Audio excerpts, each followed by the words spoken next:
एक ये खान सर का वीडियो है किसान सम्मान निधि योजना के प्रति। और अगर वीडियो अच्छा लगे तो शेयर करें पूरा ज़्यादा से ज़्यादा लोगों में। और यूट्यूब पे देख रहे हैं तो चैनल को सब्सक्राइब करें हमारा। ये खान सर का वीडियो 5 मिनट का, देखें पूरा तभी समझ में आएगा और दिमाग लगा के सुने, ठीक है। भिखारी सम्मान योजना है कि किसान सम्मान योजना, जिंदा रहने को विकास समझ जाता है। आप लोगों की जिम्मेदारी बनती है अपने अपने गांव को स्मार्ट गांव होना चाहिए, लेकिन इसके लिए पैसे कितने निकलते हैं पता है? तुम आज की डेट में किसी भिखारी से पूछना कि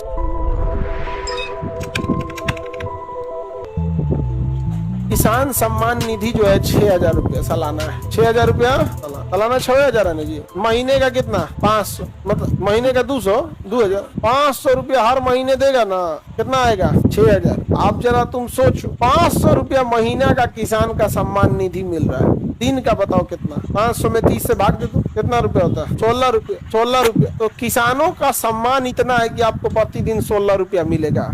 ये भिखारी सम्मान योजना है कि किसान सम्मान योजना? प्रतिदिन उसको सम्मान के रूप में कितना रुपया मिल रहा है? 16 रुपया प्रतिदिन सम्मान के रूप में, 16 रुपया। तो कई बार लोकतंत्र में स्थिति ऐसी आती है कि लोग जिंदा रहने को विकास समझ जाते हैं। 16 रुपया प्रतिदिन, वो भी नाम क्या है? सम्मान निधि, किसान सम्मान निधि।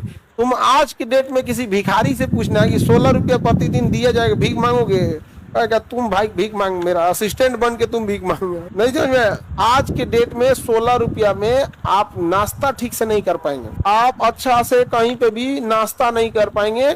आपको सोचना पड़ेगा उसके लिए, लिट्टी ले, समोसा ले कि चाय ले। यहाँ पर आप समझ सकते हैं कितनी दिक्कत है।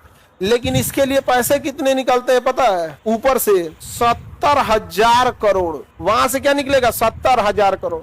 आप बताओ, इस 70,000 करोड़ से कोई फास्फोरस की फैक्ट्री डाल दे, वो डीएपी जो खेत में डाल रहा है 1,800 रुपया बोरा खरीद के, 1,600 रुपया बोरा खरीद के, यूरिया का कारखाना डाल दे, या फिर उस 70,000 करोड़ हर साल जो निकल रहा है फिक्स कर दे। इस साल हम यूपी को ध्यान रखेंगे, इस 70,000 करोड़ उत्तर प्रदेश को इस साल देंगे और पूरी नहरों को बसा देंगे, पूरा नहर बना देंगे, उसकी सिंचाई का पैसा बच गया। अगली बार वो 70,000 करोड़ में बिहार और झारखंड दोनों कॉमन हो जाएगा क्योंकि यूपी बड़ा है। एक प्लान करके भाई उसका खर्चा बढ़ा दीजिएगा। तो ये तो एक हो गया वही वाला तरीका कि हम धीरे धीरे घिसते रहेंगे। यहाँ पर नहीं समझ में आ गया? हम तुम लोगों से खूब फीस ले लें और कहें कि रुको तुम लोग को हम ना खूब बढ़िया भोजन करा देते हैं, तो बताओ ये तुम्हें बेवकूफ बना रहे हैं कि नहीं बना रहे हैं? लेकिन तुम लोग तो पढ़ा लिखा है, भाप जाएगा, अरे बाप हो बाप। लेकिन किसान बेचारा नहीं भाप पाते। क्या कीजिएगा किसान लोग के लिए? आप लोग कुछ कीजिएगा आगे बढ़ के। समझ में आ गया? अखंड भारत की जब सेना बनेगी आप लोग को बुलाया जाएगा। समझ में आ गया कि नहीं आ गया? और आप ही लोग बदलिएगा। समझ में आया? लोगों को लगता है हम कम फीस में पढ़ाते हैं, सेना तैयार कर रहे हैं। और इस सबको जब राष्ट्र निर्माण होगा तो एक बार आप आइएगा यहाँ पे। समझ में आ गया? वो आजाद हिंद फौज नहीं, अखंड भारत की फौज होगी। वो अलग अलग थी और सबका अपने अपने जगह से काम है।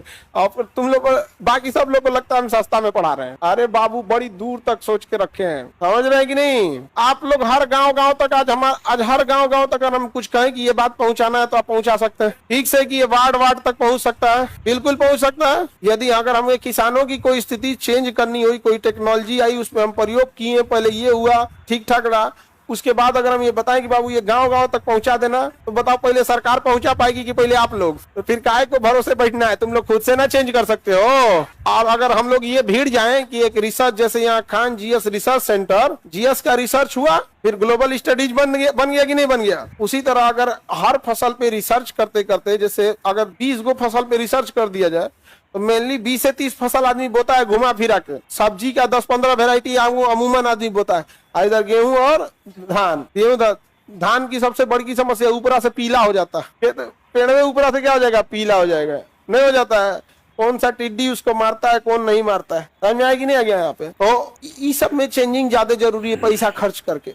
समझे? जैसे टिड्डियां जो आते हैं उनमें चेंज, उनका ना डीएनए चेंज करके ऐसा डीएनए बनाए कि वो केवल नर को जन्म दे, मादा को जन्म न दे। अगर टिड्डियों में एक ऐसा टिड्डी बनाया जाए जो केवल किसे जन्म दे सके? नर को, मादा को न दे सके। आने वाले 10 साल में केवल नर बचेंगे सब, क्योंकि टिड्डियों का जीवन काल बड़ा छोटा होता है। क्या बचेंगे? सब नर। ब्राजील में मच्छर इतने ज्यादा तबाह कर दिए थे सब, उसने कोई गुड नाइट कॉयल मोर्टिन नहीं जलाया। उसने जेनेटिक चेंजिंग करके ऐसा मच्छर बनाया जिसमें केवल नर पैदा हो रहे थे। केवल क्या पैदा हो रहे थे? नर।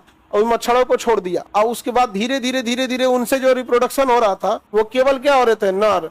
आने वाले 5-7 साल में मच्छर कंट्रोल हो गया, खाली नर बचेगा, रिप्रोडक्शन रेशियो खत्म, रिप्रोडक्शन रेशियो ज्यादा होता है। आप लोगों की जिम्मेदारी